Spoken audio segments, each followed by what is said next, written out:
안녕하십니까. 우리는 교회 박광리 목사입니다. 저희가 계속해서 인대인 스타터를 가지고 그 인대인 제자 훈련을 시작하고 있는데요. 이제 지난 시간에 이어서 오늘은 인대인 스타터 2강 사람에게 보내시는 하나님 이 내용을 가지고 함께 나눠보겠습니다. 지난 1강에서도 마찬가지입니다만 매 강의는 두 개의 강좌로 되어 있어요. 한 강의당 두 개씩 되어 있습니다. 그래서 오늘도 그 2강 사람에게 보내시는 하나님에 대해서 이번 강의 그리고 다음 강의에 걸쳐서 강의를 한다는 것을 기억하시기 바랍니다. 그리고 꼭 부탁드리고 싶은 것은 이게 교재가 있으시면 제일 좋고요. 그러나 교재가 없는 분들이 이것을 참여할 때는 짧은 강좌로 되어 있기 때문에 그냥 듣고 좋은 얘기다, 은혜 받았다 이렇게 끝내시기보다는 매번 이제 그 밑에 자막으로 질문 드리는 것들에 대해서 직접 적어보고 또 성경 인용 구절들을 읽어보고 하는 자기화시키는 작업이 너무너무 중요하거든요. 근데 그런 맥락으로 영상을 보시다가라도 멈춰 놓으시고 한번 적어보시고 또 생각해보고 이런 시간들을 반드시 가져야만 이 강의에 효과가 있다고 생각이 듭니다. 그렇게 잘 좀 따라와 주시기를 부탁을 드리겠습니다. 교재 25페이지에 보면 이제 예외 없이 보내시는 하나님이라는 내용이 나옵니다. 하나님은 누구나 보내신다는 거예요. 우리가 예수를 믿고 나서 다 부름받은 성도들 아닙니까? 그래서 하나님이 나를 불러주셨어. 여기에 대해서는 참 감사하는데 그 부르신 목적이 보내기 위한 것임에 대해서는 놓치고 살 때가 많습니다. 그래서 우리가 선교사 이렇게 얘기를 하면 보통은 보내는 선교사와 보냄을 받은 선교사로 나눌 때가 많지 않습니까? 그래서 보내는 선교사는 실제로 먼 타국이나 선교지로 가는 분들을 얘기하고 또 보냄 받은 죄송합니다. 반대로 얘기했네요.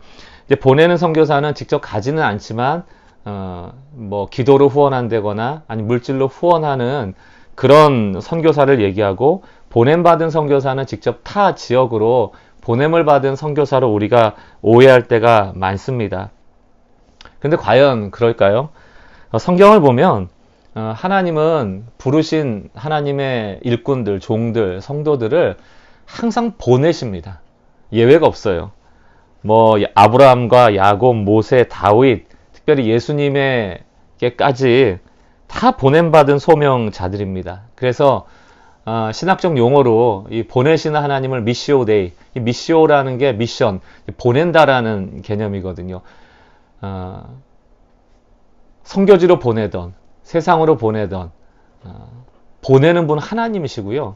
모든 성도들은 보내는 자가 아니고 보냄을 받은 자라는 정체성을 갖고 있다는 것을 꼭 기억하셔야 합니다. 그러므로 우리가 왜 하나님이 나를 먼저 구원하셨을까? 세상에 참 많은 사람이 있는데 나 역시 죄인이고 나 역시 자격과 공로가 없는데 왜 나여야 했을까에 대해서 의구심을 갖는 분들이 많잖아요. 그 이유가 있습니다.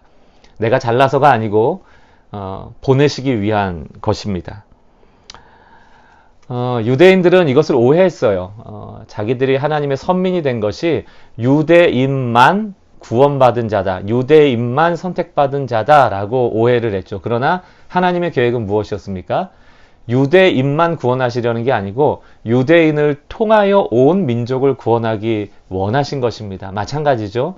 나만 구원하신 것이 아니고 나를 통하여 하나님은 세상을, 인류를, 또 내 주변을 하나님의 백성으로 구원받도록 우리를 사용하시기 원한다. 이것을 꼭 기억하셔야 됩니다. 그런 의미에서 모든 성도는 보냄을 받았다는 것을 다시 한번 기억하시기 바랍니다. 요즘 이렇게 보면요. 새로운 용어가 좀 등장을 했는데 생활선교사 이런 거 들어보셨습니까? 혹은 일상선교사. 우리가 먼 타 지역이나 다른 나라로 가는 것만 선교가 아니고 이제는 내 주변에 우리 동네, 우리 마을에 예수 안 믿는 사람에게 우리가 보냄받았다는 측면에서 우리가 생활선교사 또 일상선교사라고 할 수 있습니다. 여러분이 일상선교사, 생활선교사라는 단어를 들었을 때 어떤 느낌이었는지를 한번 지금 생각해 보세요. 또 적어 보세요. 페이지 26페이지 계속 진행하겠습니다. 선교학자인 데이빗 보쉬의 이야기가 참 의미가 있는데요. 이렇게 적었습니다. 하나님은 교회를 세우기 위해서 선교하시는 게 아니고요. 하나님은 선교하시길 위해서 교회를 세웠다는 거예요. 우리가 이제 교회를 너무 사랑하고 중요하게 여기다 보니까 교회가 제일 중요하고 교회가 유지되는 게 제일 중요하고 교회가 부흥되는 게 제일 중요하다라고 생각하다 보니까 하나님이 마치 교회를 위해서 존재하는 것처럼 여길 때가 많습니다. 그러나 교회도 중요하죠. 예수의 핏값으로 산 부름받은 자들의 공동체이기 때문에 너무너무 중요하지만 그 교회를 세우신 데도 목적이 있다는 것입니다. 교회는 선교, 곧 보냄을 받지 않으면 그 기능을 상실하게 됩니다. 그 생명력을 상실하게 되죠. 그러므로 우리는 선교의 사명이 교회보다 크다는 것을 기억하시고 사명은 선교고요. 복음을 전하는 것이고요. 교회는 그 선교를 위한 기능이다. 수단이다. 이것을 늘 기억하셔야 됩니다. 선교라는 목적 위에 세워질 때 비로소 교회는 끊임없이 생명력을 갖게 되는 것이지 교회 자체를 유지하기 위한다거나 모이는 교회만을 추구하는 것으로는 하나님이 교회를 세우신 목적을 잃어버린 것이다 라고 말할 수 있다는 것이죠. 그러므로 교회는 단순히 선교사, 보내는 선교사만을 로서의 역할만 있는 것이 아니고 교회 자체가 선교의 통로라는 것을 반드시 기억할 필요가 있습니다. 그래서 여러분 지금 띄워드리는 그림을 한번 자세히 보시면 좋겠어요. 전통적 교회 구조와 인대인이 추구하는 교회 구조, 이게 좀 다르죠. 전통적 교회 구조를 보면은 선교가 여러 가지 프로그램 중에 하나로 들어가 있습니다. 교회의 여러 가지 프로그램 중에 뭐 훈련받는 거, 주일학교, 소그룹, 청소년, 설교, 예배 이런 것들이 있고 그 가운데 선교도 있는 거예요. 그런데 이 인대인이 추구하는 교회 구조는 무엇입니까? 하나님의 선교를 위해서 복음을 전하기 위해서 훈련도 필요하고 소그룹도 필요하고 주일학교도 필요하고 청년부도 필요하고 여러 가지 활동도 필요하고 설교도 필요하고 예배도 필요하다는 것입니다. 우리가 모든 신앙의 활동을 하는 그 목적은 선교예요. 하나님이 우리를 보내셨다라는 그 정체성을 가지고 움직이는 것이라는 겁니다. 여러분이 한번 이 그림을 꼼꼼히 보시면서 위의 그림과 아래 그림이 무엇의 차이가 있는가를 다시 한번 정리해 보시기 바랍니다. 페이지 28페이지로 넘어가 보시면요. 이제 각 강의마다 그 세 가지의 성경 내용이 나옵니다. 제가 제목을 성경에 비추어 보기라고 정했는데 이제 세 가지 내용 중에서 오늘은 첫 번째 내용만 좀 함께 보려고 합니다. 보내시는 하나님에 대해서 성경은 어떻게 말하고 있는가? 먼저 보내기 위해 능력을 주시는 하나님으로 나타난다는 것입니다. 보내기 위하여 능력을 주신 하나님. 이사야 61장 1절로부터 3절까지의 말씀을 한번 보겠습니다. 여러분도 페이지 28페이지 인대인 스타터를 보셔도 좋고요. 성경을 가져오셔서 함께 보시면 더욱 좋으리라 생각이 듭니다. 이사야 61장 1절로 3절 제가 한번 읽어보겠습니다. 주 여호와의 영이 내게 내리셨으니 이는 여호와께서 내게 기름을 부으사 가난한 자에게 아름다운 소식을 전하게 하려 하심이라.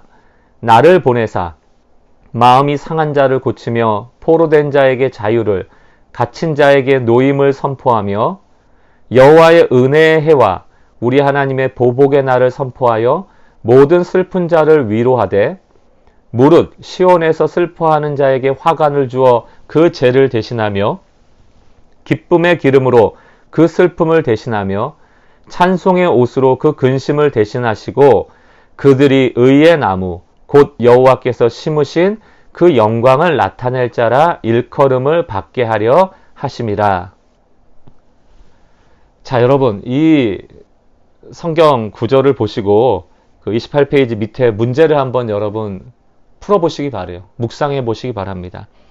문제를 제가 한번 읽어보겠습니다. 위의 말씀에서 그러니까 이사야 61장 1절에 3절이죠. 우리의 눈을 사로잡는 구절은 주 여호와의 영이 내게 내리셨으니 혹은 여호와께서 내게 기름 부으사이다. 그렇지 않습니까? 여러분도 이 말씀 볼 때마다 하나님이 나에게 성령을 내리셨어. 여호와 영을 부으셨어. 그리고 그 기름을 나에게 물붓듯 부어주셔서 이런 거 되게 좋아하잖아요. 여호와의 영이 내게 임한다. 여호와의 기름이 내게 부어졌다. 뭔가 은혜 받은 그런 감격스러운 장면처럼 여겨집니다. 그런데 이사야가 하나님의 말씀을 이렇게 선포할 때 우리에게 그저 성령이 내리고 기름과 같이 부어졌다. 그러니까 너희 참 좋겠다. 이거를 말하려고 지금 이 글을 쓴 게 아니고요. 분명히 이렇게 은혜를 주실 때는 목적이 있다는 거예요. 여러분들 61장 1절 후반절부터 왜 하나님이 하나님의 영을 부으시고 기름을 내리셨는가에 대한 이유가 나와 있죠. 거기까지를 읽고 그 목적을 붙잡을 때 우리가 이 말씀을 바로 해석할 수 있는 것이죠. 1절 후반절에 보십시오. 주 여호와의 영이 내게 내리셨으니 이는 여호와께서 내게 기름을 부으사 그 다음에 가난한 자에게 아름다운 소식을 전하게 하려 하심이라. 가난한 자에게 아름다운 소식을 전하게 하려 하심이라. 그러니까 우리가 하나님이 우리에게 능력을 주시고 은혜를 주시는 데 이유가 있다는 거예요. 근데 지금 많은 성도들이 은혜 받는 것 자체만을 목적으로 하고 그 짜릿한 느낌, 감정, 혹은 뭐 눈물, 기쁨 이런 것들을 추구하는 데서 멈춰지지 않았나 하는 우려를 하지 않을 수 없습니다. 예배 갔다 오면 뭔가 이렇게 뿌듯하고 밑에서부터 치밀어 오르는 뭔가 뭐랄까요 따뜻한 마음, 울컥하는 마음 이런 게 있는데 그냥 그걸로 끝일 때가 너무너무 많잖아요. 하나님이 은혜를 주실 때는 왜 주셨어요? 가난한 자에게 아름다운 소식을 전하려 할 때 너에게 능력이 필요하다는 거예요. 너에게 기름 부음이 필요하다는 거예요. 너에게 하나님의 영이 필요하다는 거예요. 그러므로 이걸 역으로 얘기하면요. 가난한 자에게 하나님의 복음을 전하지 않을 생각이라면 굳이 우리에게 하나님의 영을 부어주실 이유도 없다는 것입니다. 이걸 여러분 구분해 내시는 게 중요하죠. 또 하나의 문제가 있습니다. 29페이지에 보시면 하나님께 은혜 받기만을 바라고 하나님이 은혜를 주시는 이유를 우리가 놓치고 있지는 않은가. 여러분 영상 잠깐 멈춰놓고 한번 나는 어떤지 한번 적어보세요. 여러분 은혜 엄청 좋아하시잖아요. 또 은혜 받으려고 엄청 애쓰시잖아요. 왜? 도대체 그리고 나에게 뭐가 은혜인가? 내가 그토록 욕망하는 것, 기도하고 간구해서 얻어내는 것, 그래서 얻어지면 그게 은혜입니까? 인대인은 한마디로 정의하기 참 어렵지만 오늘 이 성경 공부의 맥락으로 얘기하면요. 인대인은 영적인 다이어트예요. 여러분 요즘 사람들 너무너무 좋은 음식 많이 먹고 칼로리 높은 음식 먹고 다들 뭐 이렇게 영양실조 걸리는 사람 아무도 없잖아요. 근데 문제는 뭡니까? 많이 먹는데 약해요. 많이 먹는데 약해요. 배는 부른데 건강하지 않아요.